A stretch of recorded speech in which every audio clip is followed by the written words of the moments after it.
Did you know every time you deposit a check in Jamaica and they say 3 to 5 business days to clear, the bank might actually be making money off your money before you even see it? Really? When you drop off that check, the bank doesn't just leave it sitting there. While you're waiting, they can use that money in different ways. Lend it out as a short-term loan, invest it overnight in government bonds, or even use it to cover other transactions. Multiply that by hundreds or thousands of checks every single day and the bank is quietly earning. Explain yourself. Let's say you deposit J1 million. You're told to wait 5 days. In those 5 days, the bank could lend that same million at, say, 10% annual interest. Sounds small?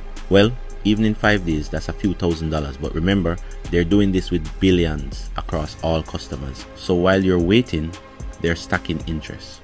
And here's the kicker. You don't get a cent of that profit. You're stuck, can't touch your own money, but the bank already turned it into extra income. That's why check clearing delays benefit the banks way more than the customer. So let me ask you, do you think check delays are really about processing time or just another way for banks to profit off us? Comment below what you think.